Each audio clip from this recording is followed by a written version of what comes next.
तस्य ज्ञानञ्जनशलाकया चक्षुरुन्मिलितं येन तस्मै श्रीगुरवे नमः। श्रीचैतन्यमनोभीष्टं स्थापितं येन भूतले स्वयं रूपा तदा मह्यं ददाति स्वपदान्तिकं।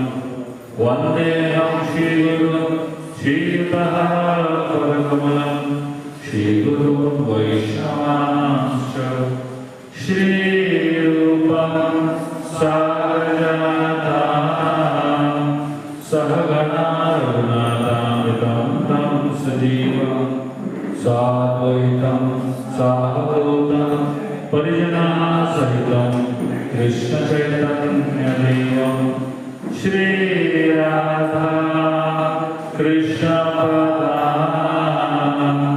सहगणा ललिता श्रीविशाखान्वितांश्च। हे कृष्ण करुणा सिन्धु दीनबन्धो जगत्पते गोपेश गोपिकान्त राधाकान्त नमोस्तुते। तप्त काञ्चन गौराङ्गी राधे वृन्दावनेश्वरी वृषभानुसुते देवी प्रणमामि हरिप्रिये। वंशकल्पतरुभ्यश्च कृपासिन्धुभ्येव च पतितानां पावनेभ्यो वैष्णवेभ्यो नमो नमः। जय श्री कृष्ण चैतन्य प्रभु नित्यानंद श्री अद्वैत गदाधर श्रीवासादि गौरभक्तवृंद। हरे कृष्णा कृष्णा कृष्णा हरे हरे हरे राम राम राम हरे हरे।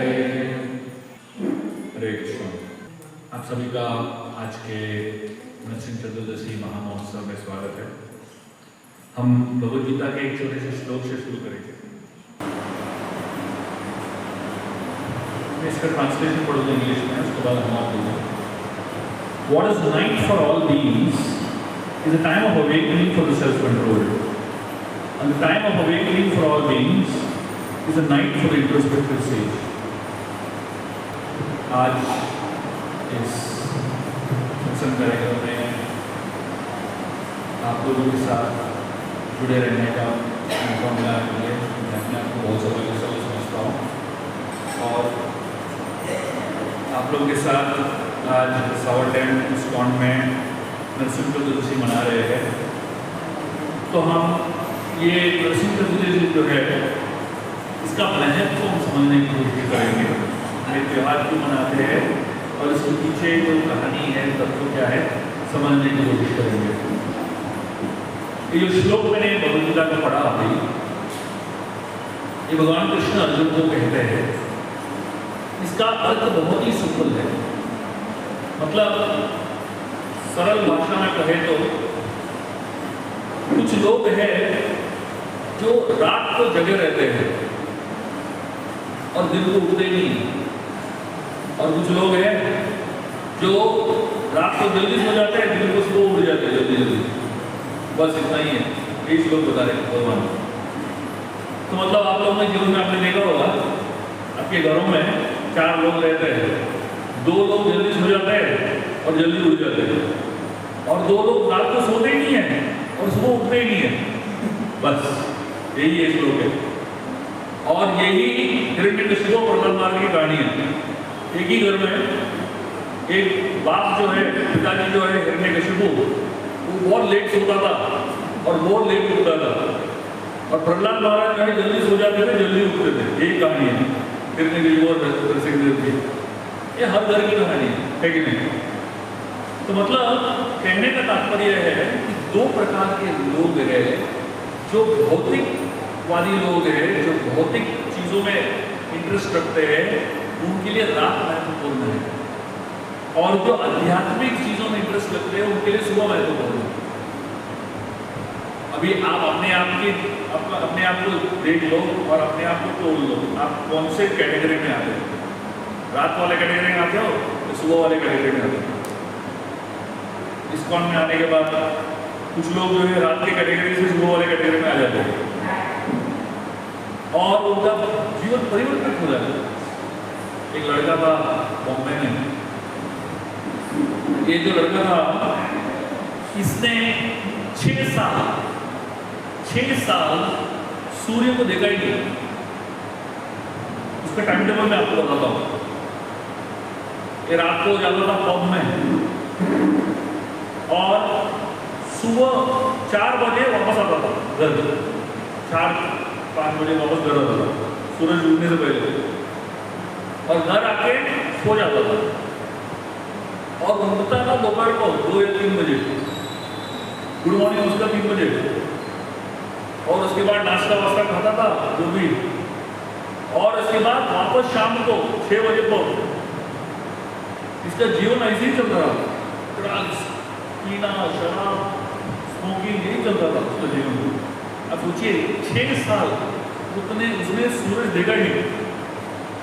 एक दिन वो शाम के समय स्विमिंग के लिए गया स्विमिंग पूल में, और वहाँ पे हमारा एक भक्त स्विमिंग कर रहे थे, धोती कुर्ता में गए, स्विमिंग धोती कुर्ता उतारा और स्विमिंग कर रहे थे, और स्विमिंग करते थे। ये लड़का स्विमिंग कर रहा है और हमारे भक्त को देखता है, थोड़ा सा अजीब से कपड़े पहने हुए, थोड़ा अजीब दिख रहे थे, स्विमिंग ट्रंक में वो साफरन पहने हुए थे। तो ये जाके बातचीत करने लगा उनके साथ, और ऐसे बातचीत करते करते स्विमिंग पूल में ड्यूटी बना हुआ। अब सोचिए मतलब आजकल टीचिंग क्या लेवल पे चल रहा है, स्विमिंग पूल के अंदर प्रचार चल रहा है यहाँ पे। स्विमिंग करते करते ये भक्त इसको प्रचार कर रहे हैं, भक्त बन गया। और 6 साल के बाद जब ये भक्त बना, एक दिन मंगल आरती पहुंचा, 4:30 बजे 5 बजे मंगल आरती पहुंचा, और मंगल आरती के बाद जो है जपा करने के लिए बैठा, पहली बार उगता सूरज देखा उसने, उसका हृदय परिवर्तन हो गया। उस दिन से उसने निश्चय कर लिया कि मैं रोज मंगल आरती आने वाला होगी। हिरण्यकशिपु की कैटेगरी से प्रहलाद महाराज की कैटेगरी में आ गया सीधा। यही कहानी है हिरण्यकशिपु और प्रहलाद महाराज की, और यही नरसिंह चतुर्दशी की कहानी है।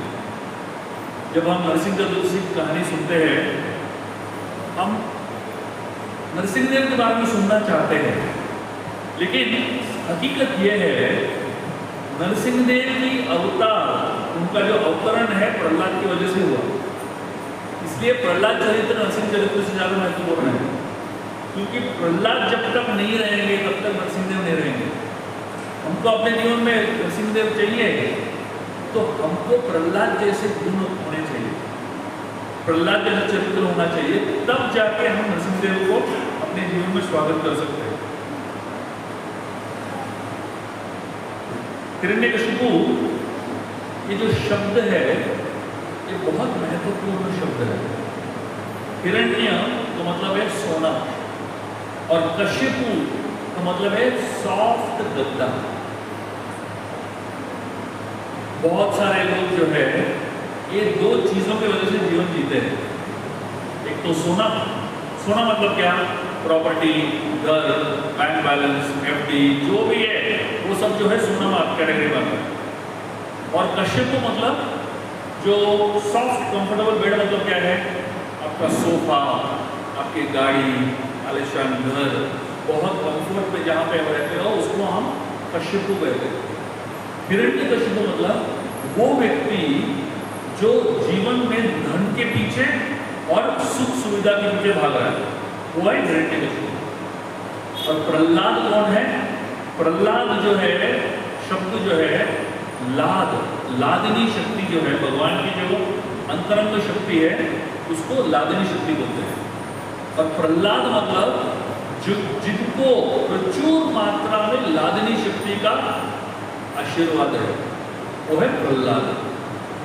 तो ये नरसिंह कथा जो है, नरसिंह चतुर्दशी जो है, हमें हिरण्यकशिपु के माइंडसेट, हिरण्यकशिपु के मानसिक संतुलन से प्रहलाद की सोच विचार तक लेके जाती है। जब हम नरसिंह देव का आशीर्वाद देते हैं, नरसिंह देव से आराधना प्रार्थना करते हैं, तब हमें ये जो ट्रांजिशन है ये करने को मौका मिलेगा। हम सब आज की तारीख में हिरण्यकशिपु ही है, लगभग छोटे से हिरण्यकशिपु है। कोई बड़ा हिरण्यकशिपु हो नहीं सकता, हमारी कैपेसिटी भी बहुत छोटी है, तो हमारे धन की कैपेसिटी भी कम है और कंफर्ट की कैपेसिटी भी कम है, लेकिन हम हिरण्यकशिपु है लगभग। लेकिन एक दिन प्रहलाद की सोच विचार तक पहुंचना है हमें, वो हमारा जीवन का सफर है। उसको हम कृष्ण कॉन्शियसनेस बोलते हैं, कृष्ण भावनामृत बोलते हैं। हिरण्यकशिपु ये कहानी जो है बहुत प्रेरणादायक कहानी है। हम सब लोग प्रहलाद जैसे कैसे बन सकते हैं, उसके बारे में हम आज चर्चा करने वाले हैं। हिरण्यकशिपु बहुत ही महान राजा थे, लेकिन उनको एक चीज मालूम था कि अगर मुझे शक्तिशाली बने रहना है और राज्य में पूरा नियंत्रण चाहिए, तो सब लोग मुझसे डरने चाहिए और सब लोग मेरी आराधना पूजा करनी चाहिए। ये हिरण्यकशिपु का विचार था। तो उसने क्या किया, एक रूल बनाया अपने पूरे राज्य में, कोई भी व्यक्ति गाय की सेवा नहीं कर सकता, गो सेवा कोई भी नहीं कर सकता, कोई भी व्यक्ति मंदिरों में पूजा पाठ नहीं कर सकता, कोई भी व्यक्ति धोती कुर्ता नहीं पहन सकता, कोई भी व्यक्ति तिलक नहीं पहन सकता, कोई भी व्यक्ति भगवान विष्णु का नाम नहीं ले सकता और कोई भी व्यक्ति दान नहीं दे सकता। ऐसा उसने डिक्लेयर किया अपने राज्य में। क्यों ऐसा डिक्लेयर किया, आप सोचिए? क्योंकि ये सारी चीजें जो है सनातन धर्म की नींव है। सनातन धर्म की नींव क्या है? गोरक्षा, गो सेवा। सनातन धर्म की नींव क्या है? हमारे वेशभूषण। सनातन धर्म की नींव क्या है? तिलक। सनातन धर्म की नींव क्या है? हमारे जो संस्कार जो हमें ऋषि मुनियों दिया हुआ है, दान देना, मंदिर में जाना, पूजा पाठ करना, ये सब हमारी संस्कृति है। तो हिरण्यकशिपु ने क्या किया, ये संस्कृति को ही खत्म किया पहले, क्योंकि उसको मालूम है अगर संस्कृति टूटेगा तो लोगों की श्रद्धा भी टूटेगी। आज की तारीख में कितने लोग गो सेवा करते थे रोज, बताइए, हाथ ऊपर कीजिए। बस खत्म, गो सेवा ही खत्म हो गया, लेकिन धर्म की संस्कृति खत्म हो गई प्रैक्टिकली। कितने लोग यहाँ पे रोज तिलक लगाते हैं, हाथ ऊपर कीजिए। मतलब अभी इस्कॉन में आने के बाद तिलक लगा रहे हैं ना, उससे पहले थोड़ी तिलक लगाते थे। कितने लोग यहाँ पे धोती कुर्ता पहन के मॉल में जा सकते हैं, हाथों में कीजिए। साड़ी पहन के मॉल में जा सकते हैं। मतलब सोचिए हम कितना हिचकिचाते हैं, कितना हिचकिचाते हैं। ये हमारा जो संस्कृति है उसको दिखाने में कितना हिचकिचाते है कि नहीं? तो 10 बार सोचते तिलक लगा के मॉल में जाने के लिए, धोती कुर्ता पहन के मॉल में जाने के लिए। क्या प्रॉब्लम है? हमारे तो संस्कृति है, लेकिन कितने लोग यहाँ पे सुबह 5 बजे से पहले उठ जाते हैं, आलू बगीचे के, और कितने लोग यहाँ पे 11 बजे के बाद सोते हैं, आलू बगीचे के। देखिए तो प्रभाव दिख रहा है हमको, है ना? तो हम कलयुग में है, उसका सॉलिड इफेक्ट दे रहा है। यहाँ पे आज की तारीख में हिरण्यकशिपु नहीं है, हिरण्यकशिपु नामक कोई राजा नहीं है, लेकिन फिर भी हम सारे जो हिरण्यकशिपु के रूल्स हैं हम पालन कर रहे हैं। सोचिए, तो मतलब हिरण्यकशिपु का प्रभाव कितना है हमारे जीवन में। हमको लगता है ये पुरानी कहानी है, भागवतम की 5000 साल पुरानी कहानी है। पुरानी कहानी नहीं है भाई, आज की तारीख की कहानी हम सबकी कहानी है। प्रहलाद महाराज पूरे हिरण्यकशिपु के राज्य में एक ही व्यक्ति थे जो पूरा हटके हिरण्यकशिपु का कोई भी रूल पालन नहीं करते थे। आप सोचिए क्या कॉन्फिडेंस होगा 5 साल के बच्चे में, क्या कॉन्फिडेंस होगा कि मतलब बिंदास पूरा राज्य एक तरफ और एक प्रहलाद एक तरफ। श्री प्रभुपाद जी हमें अंतर्राष्ट्रीय कृष्ण भावनामृत संघ इस्कॉन के माध्यम से हमें मौका दे रहे हैं प्रहलाद जैसे चरित्र बनाने का, प्रहलाद जैसे गुण को अपनाने का, प्रहलाद जैसे लाइफस्टाइल को अपनाने का। ये जो हम इस्कॉन में सिखाते हैं, जपा करो, तिलक पहनो, धोती कुर्ता पहनो, कंडी माला पहनो, प्रसाद पाओ, भगवान को भोग चढ़ाओ, ये सब जो हम आपको सिखा रहे हैं ये प्रहलाद महाराज की सीख है। श्रवणम कीर्तनम विष्णु स्मरणम बाल सेवनम, ये सब प्रहलाद महाराज ने सिखाया। और प्रहलाद ने जो किया अपने जीवन में हमें करने का मौका मिल रहा है प्रभुपाद जी के द्वारा। और जब हम प्रहलाद महाराज के गुणों को और उनके चरित्र को और उनकी सीख को अपने जीवन में उतारेंगे, हमें वही लाभ मिलेगा जो प्रहलाद को मिला था। क्या है वो लाभ? पहला, श्रद्धा, श्रद्धा की उत्पत्ति होगी। प्रहलाद का श्रद्धा, क्या श्रद्धा था, मैं आपको थोड़ा उदाहरण देता हूं। जब हिरण्यकशिपु को पता चला कि प्रहलाद महाराज जो थे वो भगवान विष्णु का आराधना कर रहे थे, उनके पुत्र होने के बावजूद भगवान विष्णु की आराधना कर रहे थे, तो हिरण्यकशिपु को बहुत गुस्सा आया। उसने गुस्से में प्रहलाद को बहुत कुछ सुनाया और बहुत क्रोध से फेंका।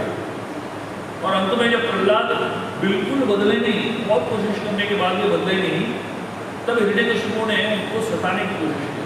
और किस तरीके से? एक हाथी के पैर के नीचे प्रहलाद को डाल दिया। और ये पागल हाथी था। जब पागल हाथी भाग के आ रहा था प्रहलाद की तरफ, प्रहलाद को बिल्कुल ही नहीं डर लगा। वो हाथ जोड़ के हाथी की हृदय में जो परमात्मा है उससे प्रार्थना करने लगे। और हाथी रुक गया प्रहलाद के सामने और झुक गया। एक पहाड़ के ऊपर से हिरण्यकशिपु ने उनके आदमियों ने प्रहलाद को फेंका। तो प्रहलाद पहाड़ के जो ऊपर से फेंका, प्रहलाद प्रार्थना करने से भगवान से। आप सोचिए, अगर आपको पहाड़ के ऊपर से कोई फेंकेगा तो आप क्या प्रार्थना करोगे? साधारणतः प्रार्थना करोगे मुझे बचा लो भगवान, है ना? प्रहलाद ने ऐसा कुछ भी प्रार्थना नहीं किया। प्रहलाद जो यूजुअल अपना प्रार्थना कर रहे थे वही कर रहे थे। भगवान से प्रेम से उनकी गीत गा रहे थे, उनका स्मरण कर रहे थे। भगवान आके उनको गोद में पकड़ लिया, उनके हाथों में पकड़ लिया भगवान ने। तब आचार्य कहते हैं कि प्रहलाद को ऊपर से फेंका जा रहा था, जब वो बीच में थे और जब वो नीचे भगवान के हाथों में थे, तीनों समय जो है उनका श्रद्धा उतना ही था। हमारा श्रद्धा कैसा होगा बताइए? ऊपर से जब फेंकेंगे हमारा श्रद्धा पूरा हिल जाएगा। बीच में तो हम लोग पूरा जोर कर देंगे, मैं भक्त क्यों बना सोचेंगे। और नीचे भगवान ने पकड़ लिया तो सोचेंगे अरे सही है, भक्त बनना अच्छा है, हमारा श्रद्धा और थोड़ा बढ़ जाएगा। लेकिन प्रहलाद महाराज की श्रद्धा जो है ऊपर, बीच में और नीचे सेम, कोई बदलाव नहीं। इसको कहते हो हमारा, हम लोग ना, हमको फेयर वेदर की रोटी कहते हैं। फेयर वेदर की रोटी मतलब जब मौसम अच्छा है हम हरिबोल करेंगे, थोड़ा मौसम बिगड़ा तो हम आएंगे नहीं। देखो प्रोग्राम में बहुत लोग गायब हो गए, है ना? क्यों? मौसम बिगड़ गया है। जैसे मौसम बिगड़ गया हमारा चेतना में बिगड़ जाता है ना? मौसम फर्स्ट क्लास है, सब वातावरण अच्छा है, सब प्रॉब्लम कुछ नहीं है, तब हम आएंगे मंदिर। ये जो भक्ति है, ये भक्ति जो है इसको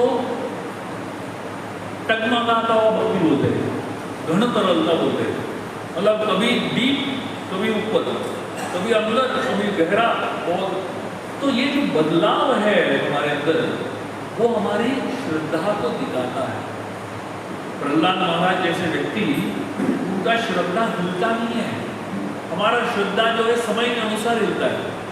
स्टॉक मार्केट ऊपर गया तो श्रद्धा बढ़ गया, स्टॉक मार्केट नीचे गिरा तो श्रद्धा ही गिर गई। अरे भाई ये क्या है? आपका श्रद्धा है स्टॉक मार्केट का रेट से, है कि नहीं? तो प्रहलाद महाराज का जो चरित्र है उसके ऊपर मनन करना बहुत महत्वपूर्ण है। तो हिरण्यकशिपु ने किस अलग अलग तरीके से प्रहलाद की श्रद्धा की टेस्ट की। एक बार हिरण्यकशिपु को प्रहलाद को पूछ रहे थे, तुमको इतना कॉन्फिडेंस किधर से आता है, तुम्हारे अंदर ऐसा क्या शक्ति है जिसकी वजह से इतना कॉन्फिडेंस है तुम्हारे अंदर। अब सोचिए 5 साल का बच्चा, छोटू सा बच्चा, और ये इतना महान राक्षस जिन्होंने सारे देवताओं को हराया, और ये प्रहलाद हिलने रहे हैं, उनको डर नहीं लग रहा है। ऐसा नहीं कि ये मेरे पिताजी है इसलिए डरने लगे, उनको बिल्कुल ही डरने लग रहा है। तो हिरण्यकशिपु को डाउट आया कि इसके अंदर इतना श्रद्धा और इतना शक्ति किधर से आया। हिरण्यकशिपु ने प्रहलाद को पूछ लिया। प्रहलाद ने उनको बताया, मेरे अंदर जो परमात्मा है वही परमात्मा आपके अंदर है, जो आपका शक्ति का स्रोत है वही मेरे शक्ति का भी स्रोत है। हिरण्यकशिपु को कंफ्यूज हो गया, क्योंकि उसका शक्ति का स्रोत क्या है, उसको लगा उसको एक वरदान है। ब्रह्मा जी ने हिरण्यकशिपु को एक वरदान दिया। वो कैसा वरदान था? एक ऐसा वरदान था जिससे लगभग हिरण्यकशिपु मर ही नहीं सकता। अंदर नहीं मर सकता, बाहर नहीं मर सकता, ऊपर नहीं मर सकता, नीचे नहीं मर सकता, देवताओं के हाथों में नहीं मर सकता, मनुष्यों के हाथों में नहीं मर सकता, जानवर के हाथों में नहीं मर सकता, कोई भी अस्त्र शस्त्र से नहीं मर सकता, दिन में नहीं मर सकता, रात में नहीं मर सकता, घर के अंदर नहीं मर सकता, घर के बाहर नहीं मर सकता। मतलब मरेगा तो कैसे मरेगा? तो हिरण्यकशिपु को लगा पूरा लॉक कर दिया मैंने, मृत्यु को ही लॉक कर दिया। तो उसका कॉन्फिडेंस जो था वो वरदान से आ रहा था, लेकिन ये प्रहलाद का कॉन्फिडेंस किधर से आ रहा था उसको समझ में नहीं आ रहा था, क्योंकि प्रहलाद महाराज को तो कोई ऐसा वरदान नहीं था। क्योंकि हिरण्यकशिपु को लगा कॉन्फिडेंस आता है कोई ऐसे वरदान से, लेकिन भक्तों को कॉन्फिडेंस आता है भगवान की कृपा से। प्रहलाद महाराज को ये पूरी तरह ये विश्वास था कि भगवान है और भगवान मेरी रक्षा करेंगे। ये जो कॉन्फिडेंस है, ये जब एक भक्त के अंदर आएगा उसको बोलते हैं श्रद्धा। और ये श्रद्धा जो है ये अलग लेवल पे जा सकता है, उसको बोलते हैं निष्ठा। निष्ठा मतलब ये श्रद्धा हिलेगा नहीं।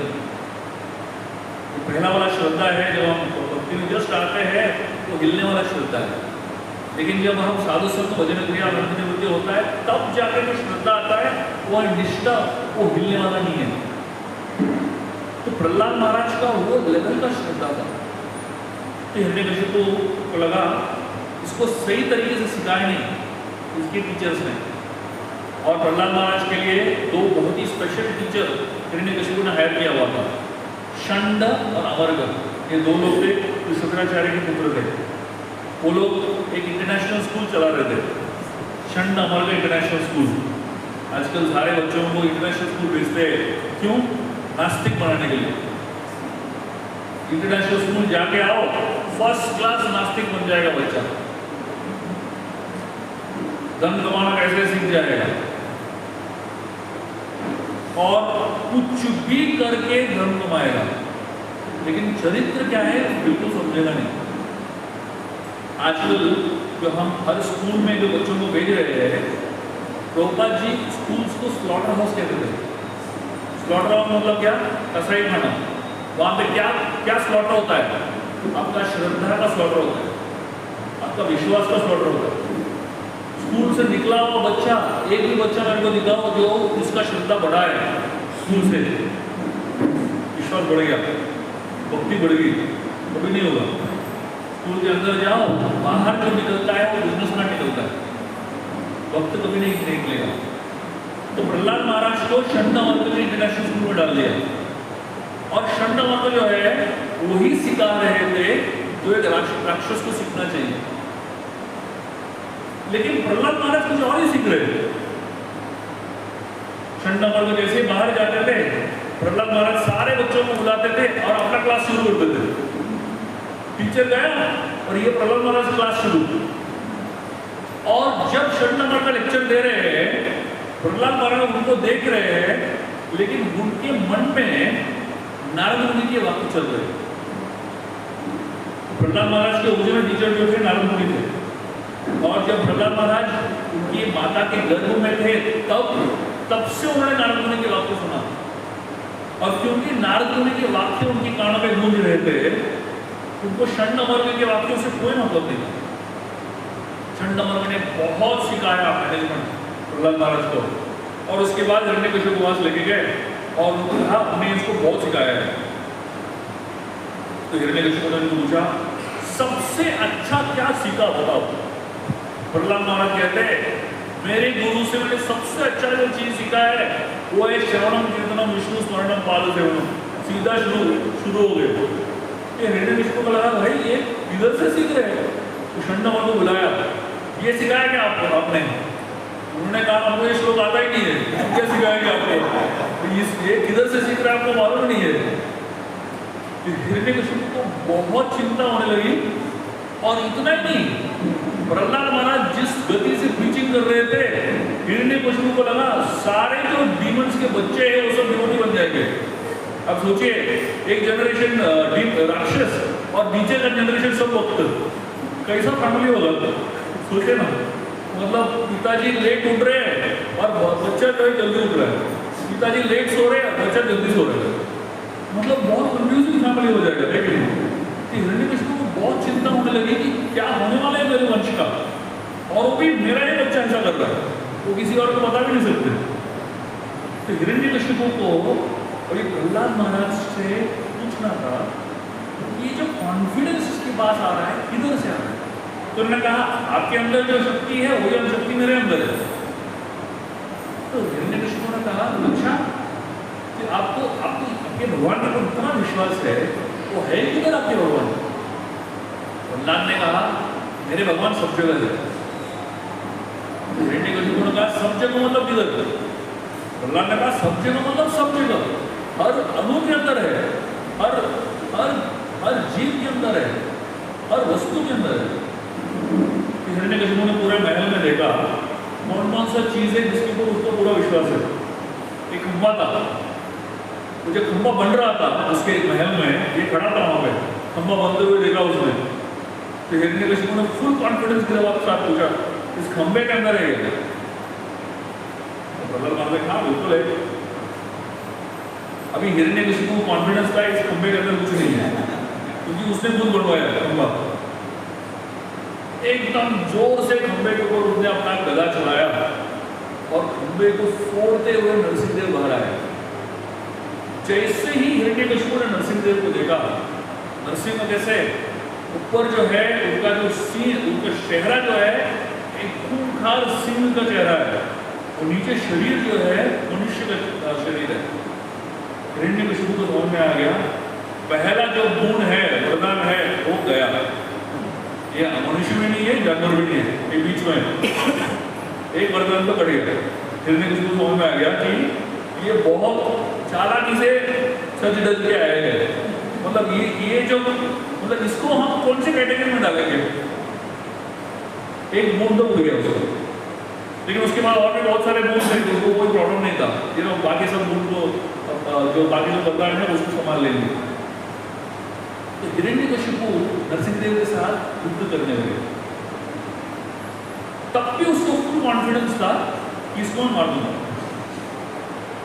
तो जब युद्ध करने लगे, वर्णन आता है जैसे एक बिल्ली एक चूहे को मारता है, बिल्ली चूहा उनके बीच में जो खेल होता है ना, वो बहुत ही खतरनाक खेल है। बिल्ली जो है चूहे को कभी भी मार सकता है कि नहीं? लेकिन बिल्ली जो है चूहे को तुरंत नहीं मारता है। क्यों? क्योंकि उसको सताने में जो मजा है उसको मारने में उतना मजा नहीं है। तो बिल्ली उसको तुरंत नहीं मारता है, उसको भगाता है, पहले थोड़ा सा एक पंजा मारता है, उसको छोड़ देता है। ये भागता है अपने जान बचाने के लिए, ऐसे तो भागता है। बिल्ली वापस उसके पीछे मारता है और एक पंजा मारता है। तो ऐसे धीरे धीरे जो है बिल्ली चूहे को मारता है। उसी तरीके से नरसिंहदेव हिरण्यकशिपु को डायरेक्ट नहीं मारे, बहुत सता रहे थे और बहुत मजा दे रहे थे। क्यों? क्योंकि इस हिरण्यकशिपु ने प्रहलाद को बहुत सताया, और इतना सताया हिरण्यकशिपु ने प्रहलाद को, तो वो बदला है वो नरसिंहदेव ले रहे थे हिरण्यकशिपु को सताते हुए। और इतना ही नहीं, बताया जाता है कि नरसिंहदेव प्रतीक्षा कर रहे थे। नरसिंहदेव का जन्म जो है दोपहर को हुआ, नरसिंह चतुर्दशी दोपहर में थोड़ा सा 4 बजे 5 बजे ऐसा थोड़ा सा जल्दी हुआ, लेकिन वो संध्या शाम के समय के लिए प्रतीक्षा कर रहे थे, जब सूरज ढल जाए तो उस समय के लिए प्रतीक्षा कर रहे थे। तो 2-3 घंटे क्या करेंगे नरसिंहदेव, मस्ती कर रहे थे हिरण्यकशिपु के साथ। तो हिरण्यकशिपु को लगा मैं भी मार दूंगा थोड़ा इधर उधर, तो 2-3 घंटा बस हंसी मजाक में गया। नरसिंहदेव उसको मार रहे थोड़ा सा लेकिन छोड़ रहे। तो हिरण्यकशिपु को लगा कि मैं भी थोड़ा जीत रहा हूँ। अंत में जब वो समय आया जो एकदम परफेक्ट समय है, जो दिन भी नहीं है रात भी नहीं है, बीच वाला समय है, उसको संध्या बोलते हैं। वो समय जो है नरसिंहदेव को समझ गए कि ये समय इसको मारने का है। तो हिरण्यकशिपु को भगाते भगाते दरवाजे तक लेके गए। हिरण्यकशिपु ने टाइम देगा समझ गए ये और एक बूंद जो है मेरा निकल गया है, और दरवाजे के बाहर हिरण्यकशिपु जाने वाला था, उसको पकड़ लिया और दरवाजे के सामने जाके खड़े हो गए नरसिंहदेव, और उसको ऐसा लटका के खड़े हो गए। हिरण्यकशिपु समझ गया ये दरवाजे के बाहर भी नहीं है, घर के बाहर भी नहीं है, घर के अंदर भी नहीं है, बीच में है। और नरसिंहदेव हिरण्यकशिपु सोच रहा था ठीक है चलो, मुझे जमीन पे भी नहीं रख के मार सकता है, आसमान में भी नहीं मार सकता है। तो नरसिंहदेव ने क्या किया, वो ऐसे थोड़ा सा बैठ गया और हिरण्यकशिपु को अपनी गोद में रख दिया। तो हिरण्यकशिपु समझ गया कि जमीन पे भी नहीं है, आकाश पे भी नहीं है, ये बीच में गोद में है। तो इस तरीके से एक एक सारी जो हिरण्यकशिपु के वरदान है टूटते गए टूटते गए टूटते गए। अंत में हिरण्यकशिपु ने सोच लिया चलो ये अभी मुझे कोई अस्त्र शस्त्र के साथ मार नहीं सकते। उस समय नरसिंहदेव ने अपना नाखून दिखाया और उस समय हिरण्यकशिपु समझ गए मेरा हरि बोल हो गया। तो मतलब ये अस्त्र शस्त्र नहीं, कोई कौन सा शस्त्र है ये। तो अपने नाखून के साथ हिरण्यकशिपु के पेट को काट दिया और पेट में से पूरा जो उसके इंटेस्टाइन्स थे उसको निकाल के गले में पहन लिया। और नरसिंहदेव को इतना गुस्सा आ रहा था, तो गुस्सा शांत नहीं हो रहा। आप सोचिए जब शेर को गुस्सा आता है तो आसान नहीं है वो शेर के गुस्से को शांत करना। मारने तक वो शेर जो है गुस्सा उसका शांत नहीं होता। नरसिंहदेव ने हिरण्यकशिपु को मार दिया और तब भी उनका गुस्सा जो है शांत नहीं हो रहा। तो सारे देवतागण आए और वो नरसिंहदेव को शांत करने की कोशिश कर रहे थे। और देवताओं के साथ लक्ष्मी देवी भी आई। तो देवताओं ने लक्ष्मी देवी को कहा आपके पति है संभालो जाके, इतने गुस्से हो रहे। तो लक्ष्मी देवी ने कहा भाई ये तो मेरे पति है नहीं, इनको मैं पहचानते नहीं हूँ, मेरे पति बहुत शांत स्वभाव के हैं, ये तो मैं इनसे डील नहीं कर सकती। तो उसके बाद देवताओं ने सोचा कि इनको संभालना एक ही व्यक्ति के का बस है, वो है प्रहलाद महाराज। क्योंकि प्रहलाद की वजह से नरसिंहदेव आए, इसलिए प्रहलाद ही उनको संभाल सकते हैं। तो देवताओं ने कहा प्रहलाद को आप जाओ और उनको संभालो। प्रहलाद महाराज बिना डरे हुए गए, क्योंकि उनको मालूम है कि मेरे पिताजी हैं। अगर व्यक्ति बहुत ही गुस्से वाला हो फिर भी बच्चे के सामने थोड़ा शांत रहता है ना, बच्चे के सामने उसका थोड़ा कंट्रोल रहता है उनके गुस्से के ऊपर। नरसिंहदेव ने जैसे ही प्रहलाद को देखा, और प्रहलाद वो भी एक माला लेके गए थे नरसिंहदेव के सामने, तो नरसिंहदेव का हृदय जो है पिघल गया अपने छोटे से भक्त को देखते हुए। और प्रहलाद महाराज बिना डरे नरसिंहदेव के पास गए और वो माला पहना दिया। नरसिंहदेव ने प्रहलाद को पूछा आपको जो वरदान चाहिए पूछो, जो भी चाहिए आप पूछ सकते हैं। प्रहलाद ने नरसिंहदेव को कहा कि मैं कोई वाणिक नहीं हूँ, मैं कोई सौदागर नहीं हूँ कि आपको मैं कुछ दूं और आप मुझे कुछ देंगे, मुझे कुछ नहीं चाहिए आपसे। नरसिंहदेव इतने उतावले हो गए। देखिए कोई राक्षस को ऐसा आप बोलोगे कुछ भी पूछो वरदान, कोई राक्षस को बैठेगा क्या, मतलब हमेशा कुछ ना कुछ पूछेगा है कि नहीं। लेकिन प्रहलाद महाराज सोचिए वो कुछ नहीं चाहिए मुझे, अन्याभिलाषिता शून्यम, ज्ञान कर्मादिनावृतम, बोल रहे मुझे कुछ नहीं चाहिए, अन्य अभिलाषा, मुझे कोई अभिलाषा नहीं है सिवाय एक के, वो है आपसे प्रेम करना, बस और कुछ नहीं चाहिए मुझे आपसे। जिस दिन हम वो स्तर पे पहुंचेंगे, भगवान से आईफोन, भगवान से जॉब, भगवान से अच्छी पत्नी, भगवान से बच्चा, भगवान से अच्छा घर, ये सब पूछना बंद करेंगे, तब जाके हम प्रहलाद महाराज के स्तर पे पहुंच सकते हैं। नरसिंहदेव ने प्रहलाद को बोला कुछ भी पूछो, प्रहलाद बोले कुछ नहीं चाहिए। नरसिंहदेव बोले फिर भी कुछ तो पूछो। प्रहलाद ने क्या पूछा नरसिंहदेव को? उन्होंने कहा मेरे पिताजी जो बहुत बड़े राक्षस थे उनका उद्धार कीजिए। पूछा तो भी अपने लिए नहीं पूछा, उनके पिता के लिए पूछा, और अभी ऐसे व्यक्ति के लिए जो इतने इतने क्रूर व्यक्ति थे और जिन्होंने उनको इतना सताया।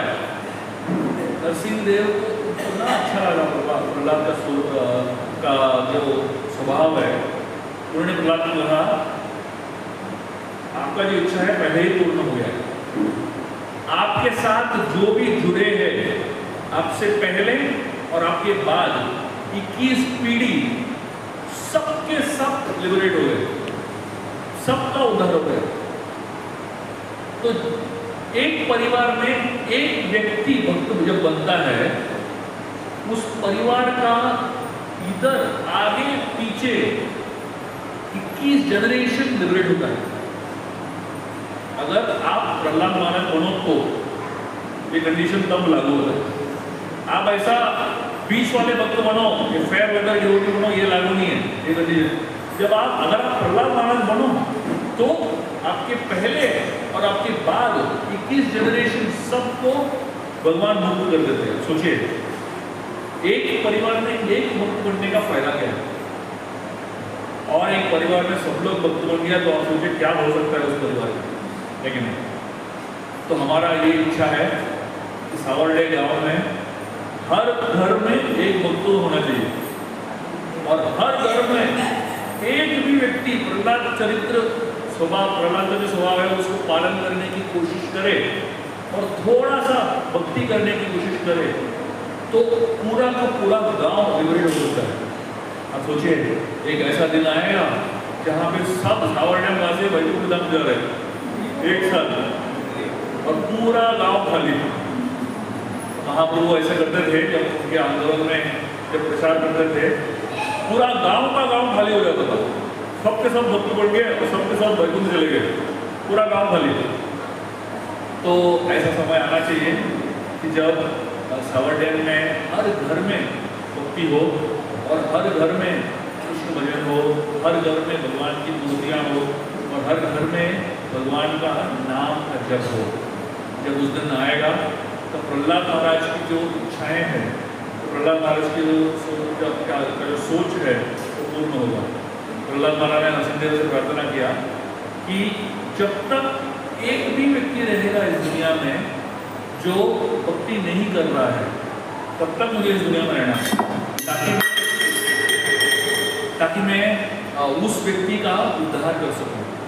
आइए हम सब प्रहलाद महाराज के चरित्र और स्वभाव से प्रेरित होकर हम अपने जीवन में भक्ति करें, ताकि नरसिंहदेव हमारे जीवन में आए और हमारे जीवन को उद्धार हो।